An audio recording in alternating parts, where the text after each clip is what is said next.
Hello, everyone. How are you? I am Penda James, and I am a scribe coach. And what I do is I assist people who are stuck to get unstuck, execute their goals, and inscribe their legacy. What you are watching is something that I am calling the Resilience Project. This is an opportunity for me to introduce my friends to my friends so that we can all do great work in the kingdom.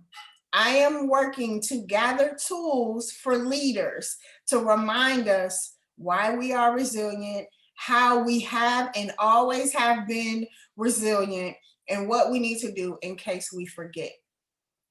Today, I am so elated to introduce you to someone that I met as a freshman in college.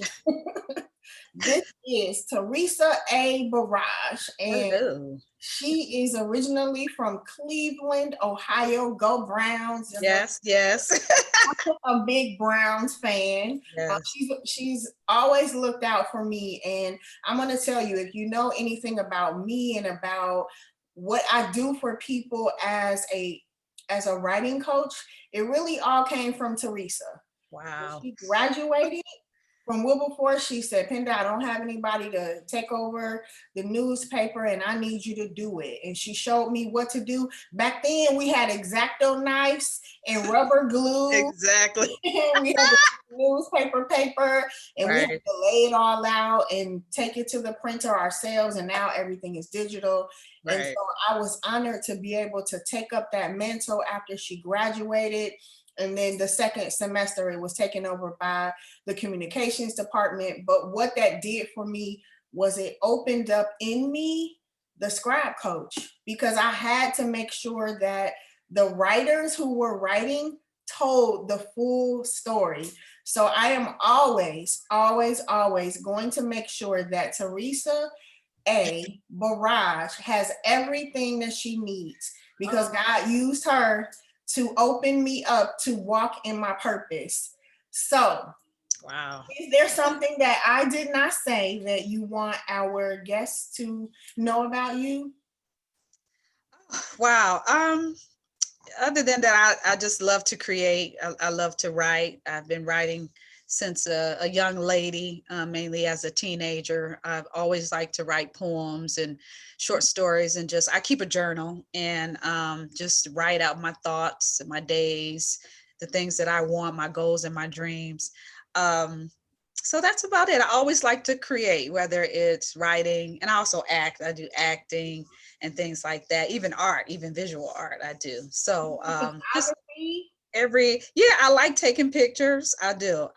Any aspect of art, I just really enjoy. So Yeah, you were on a award-winning spoken word team. right, right. Yeah, That was let's just give it all out there. Like you're amazing. So sit thank in you, that amazingness about yourself. thank you, thank you, thank you. I want to get into this conversation, and I know that this declaration for tonight, which is unique, I am no, I care about this life. It comes from the title of your book. So Mhm. could you share the your book? I know you have one right there. Can you hold it up so we can Oh, see? okay. So this is my book, Yay, recently your published. book! Yay. About things of love, life, singleness, and other stuff. Pinda really was my coach to help me make this come to life. I had written the poems a while ago, and I always knew that I wanted you to help me publish this. When I was ready, I knew that you were going to be the one to help me do it. So just excited. It's selling. My friends, my coworkers, family, everybody's supporting it. So I'm just really excited about it.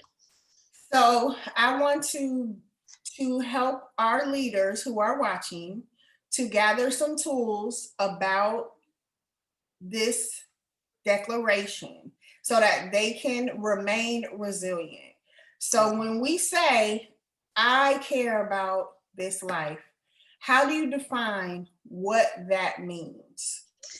Well, first I would have to say I care about the people in my life. um, my family, my friends, my loved ones, my church family, especially during COVID. Even before COVID, those things were always very important to me, very dear to me. You know, if you don't put water in a plant, it won't grow. So it's the same thing with your relationships, with your friendships, whether they're romantic or non-romantic, your coworkers. So for me, I care about the people that are close to me. And then I would take that and spin it and say, also, be a little selfish and caring about yourself, you know, physically, emotionally, spiritually, all those things, you know, eating healthy, making sure that you're centered, that you're emotionally healthy. If you need counseling or you just need to talk to somebody, if you feel like you're not okay, which I do focus on some poems where I went through a time where I was depressed, and just making sure you have self-care, because then if you're not caring for yourself, then it's hard to help others. And then also being able to share with other people. I know in my book, I do focus on a lot of low points. And a lot of times people are going through those same things. And for me, I didn't publish the book for a long time because I thought these things are just internal things that I want to keep to myself. But a lot of times you're helping people out when you share, because they're going through those things or they've been through that stuff.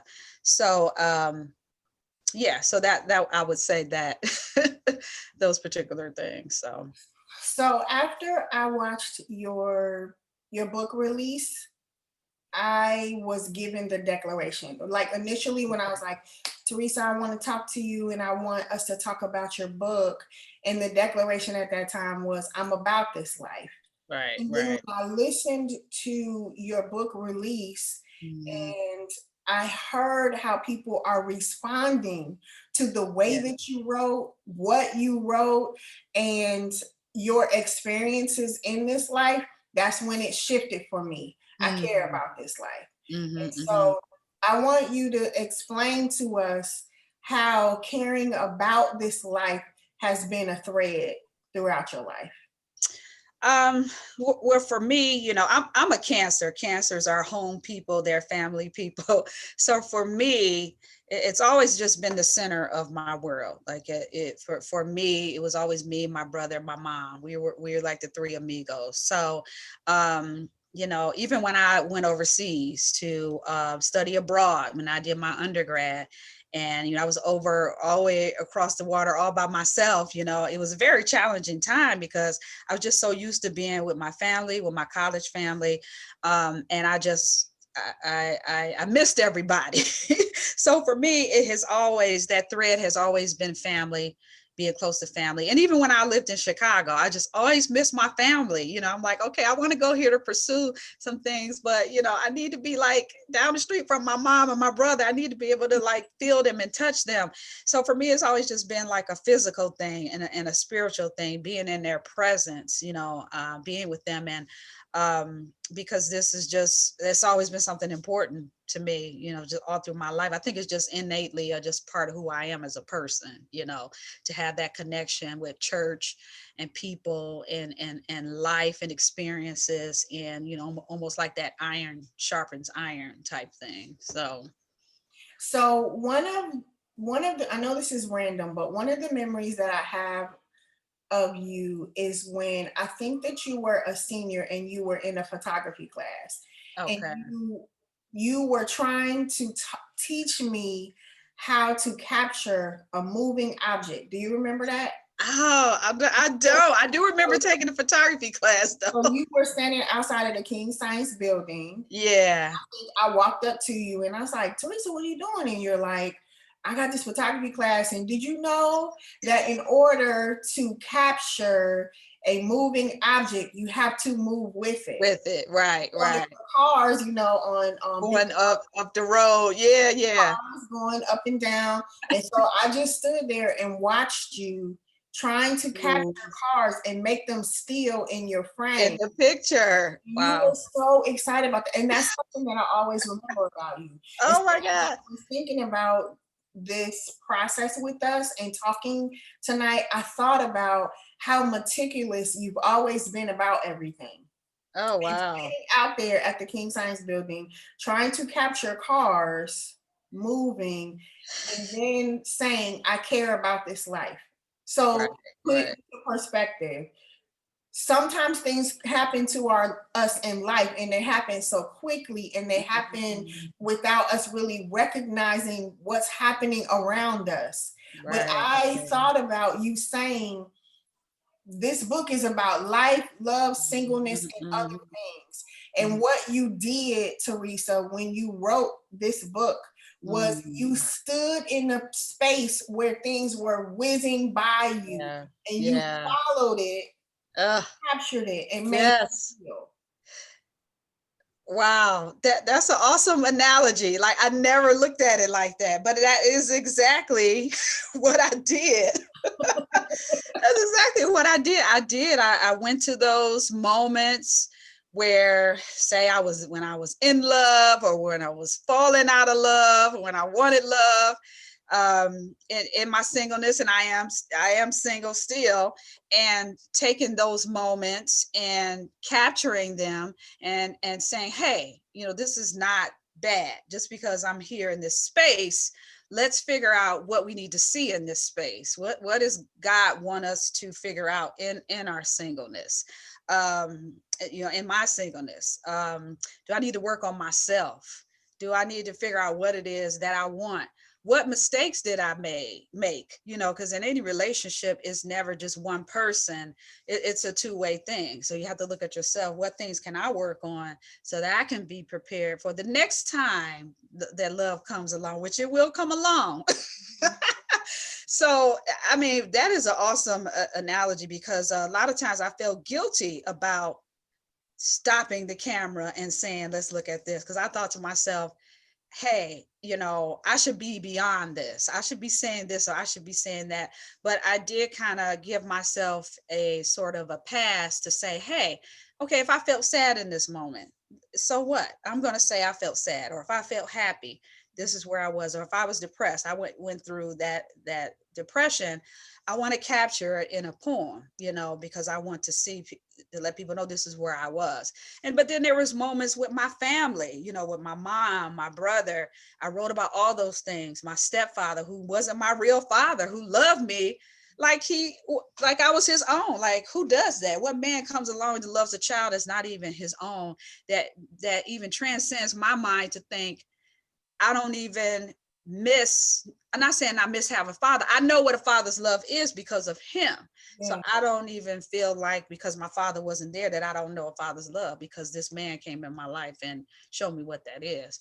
So it was just a lot of stuff going on there that I had been writing down in my journals and my poetry books. And so I just wanted to capture it in the collection. So And you did.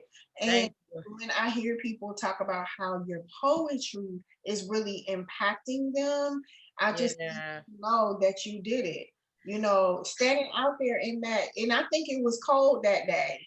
And I think Yeah. it was January, and you graduated in May. And I really honestly think it was cold that day. And you were standing out there like, I gotta get it. I gotta get it. I just gotta. And I'm like laughing, just watching you. But it all came back to me when I was preparing for our talk. Like, you did Yeah. it.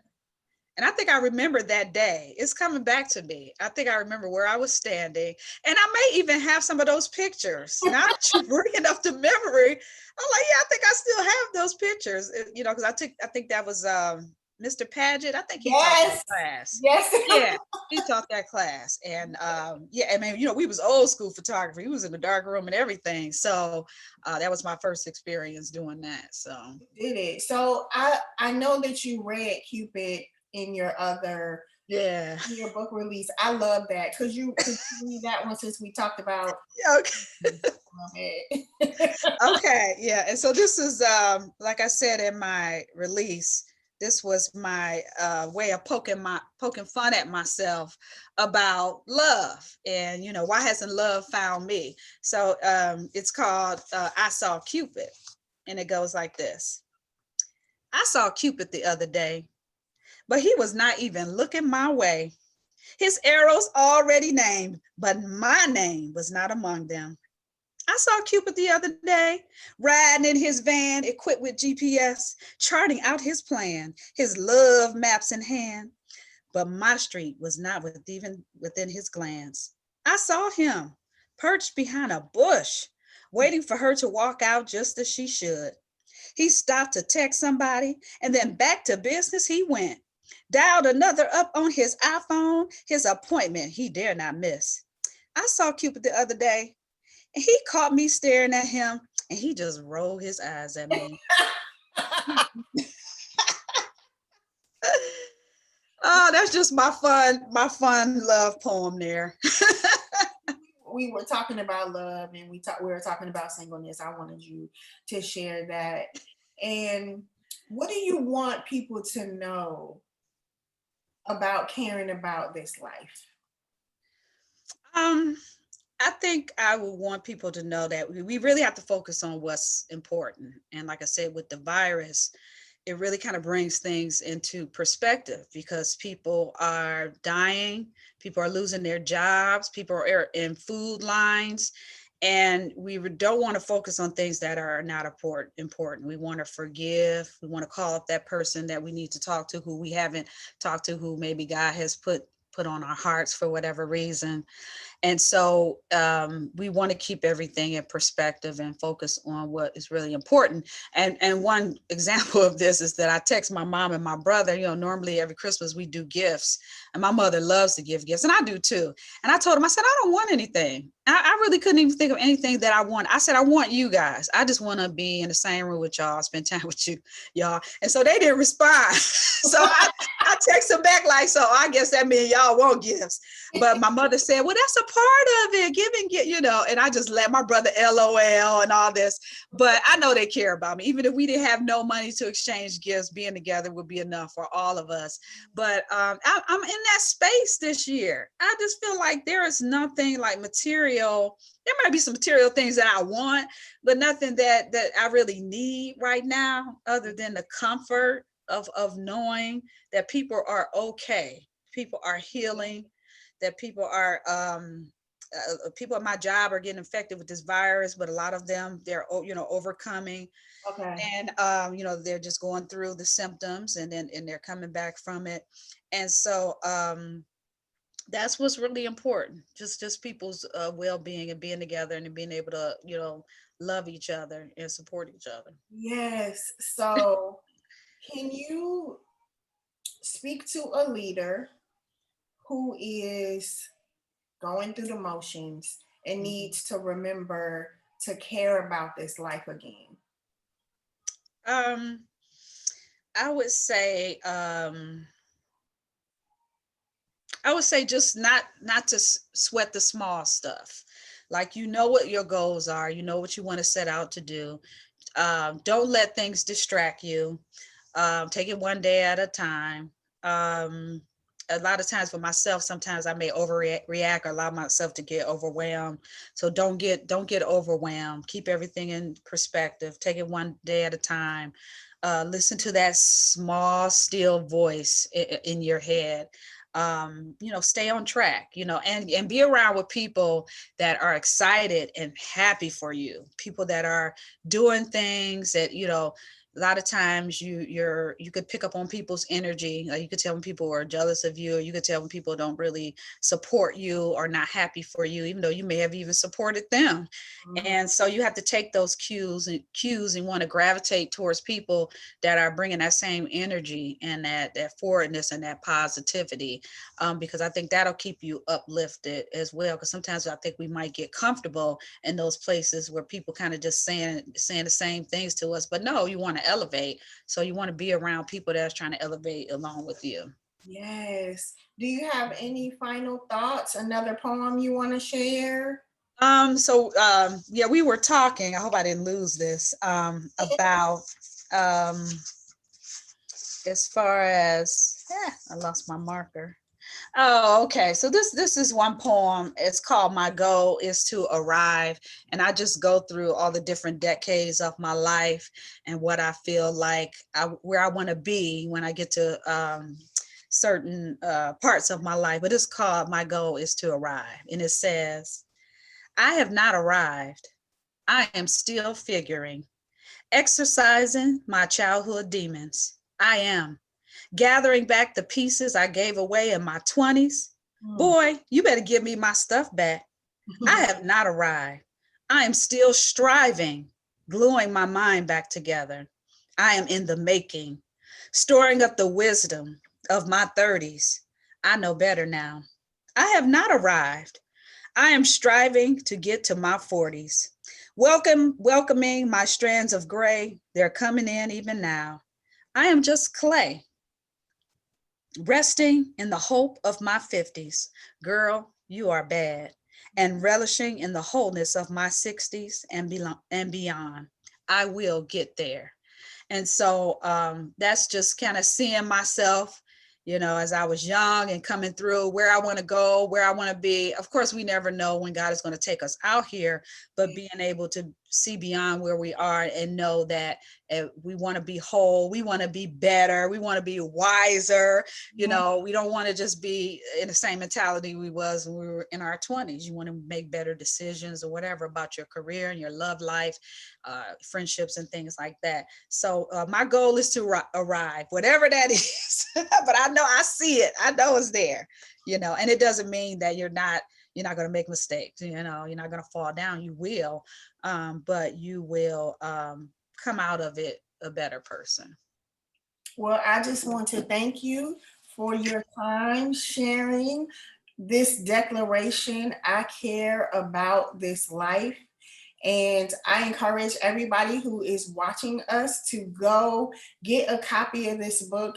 Invite Teresa to your book clubs and to your meetings so that y'all can have conversations about some real life situations that we're not really talking about anymore. And like Teresa said, staying connected to people during this season and to our families is extremely, extremely critical. Thank you for being here and for watching, y'all. And we appreciate all your feedback. Please like, share, subscribe, tag somebody who needs a reminder of resilience. And we'll see you next time. Love Thank you. you for having me, Penda. You're welcome.